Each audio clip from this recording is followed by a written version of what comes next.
Martin Schulz, Merkel's chief rival, accuses German Chancellor of acquiescing to Trump. Ahead of G20 summit, Martin Schulz warns that world leaders must challenge U.S. president on key issues. German Chancellor candidate Martin Schulz criticized on Sunday his incumbent rival Angela Merkel for not being tougher on U.S. President Donald Trump. The German Chancellor has once in a while to dare to get into conflict with the American president. So far she has always stayed in the abstract, Schulz, of the opposition center-left Social Democrats, told Welt Sonntag newspaper. You can occasionally answer a president with a clear no. I would say to Trump, your reasoning over a military buildup, which isn't justified by anything, is not ours, he added. Schulz is challenging Chancellor Angela Merkel in Germany's upcoming federal election in September. The early enthusiasm for his candidacy has faded, with his party now trailing Merkel's Conservatives by double digits in opinion polls. Schulz also said in the Sunday interview that his criticism was aimed not only at Mrs. Merkel, but other leaders who will be attending the upcoming G20 summit in Hamburg later this week. Read more, www.hertz.com web link.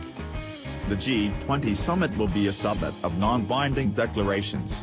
The democratic governments should ask themselves whether they want to sign minimal consensus papers with autocrats.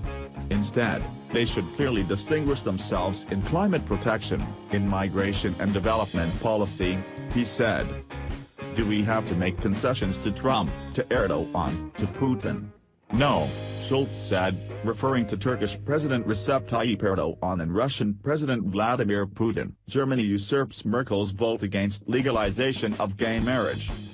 To me, marriage as defined in the German Basic Law means the marriage between husband and wife. A bill legalizing gay marriage did not have the German Chancellor's support. Merkel has repeatedly stated she believes marriage is between a husband and a wife, though her views on adoption by same-sex couples have changed. Despite Merkel's opposition, the bill passed. German Chancellor Angela Merkel today voted against a law to legalize same-sex marriage, but was defeated when the bill was passed by a huge majority. Parliament voted in favor by 393 votes to 226, but the German Chancellor maintained her belief the union was the preserve of a man and a woman. To me, marriage as defined in the German Basic Law means the marriage between husband and wife, she said shortly after the vote.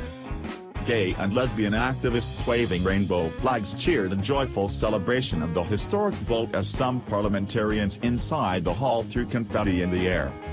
Choose Love, read one banner in the about 100-strong crowd outside Chancellor Angela Merkel's office and near the Reichstag building housing the lower house. Champagne corks popped and whoops, cheers and whistle blasts went through the crowd braving summer rain as news broke that lawmakers inside the chamber had passed the historic bill, a step towards sexual equality. The lower house of the German parliament voted to legalize same-sex marriage on Friday.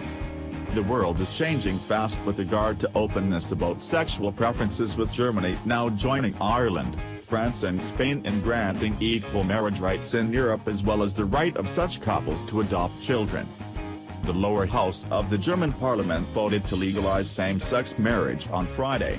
Only last week, the German parliament had voted to render void the convictions of 50,000 gay men who were punished under old laws prior to 1994.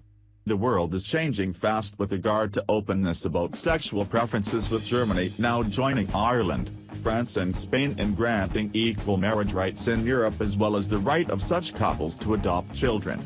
German Chancellor Angela Merkel's Christian Democratic Party, CDU, may have been compelled by the dictates of coalition politics to agree to relax opposition to same-sex marriage.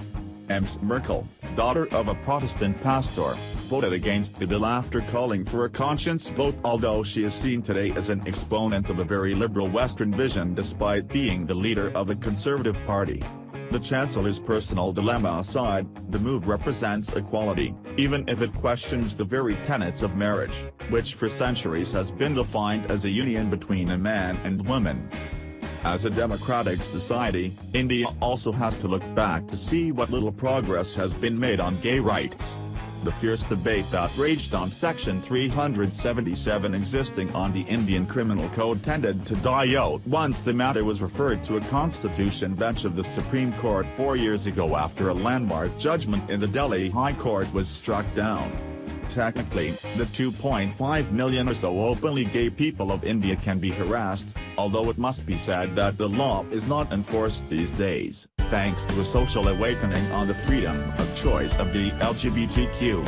And yet, we have miles to go yet towards attaining equality.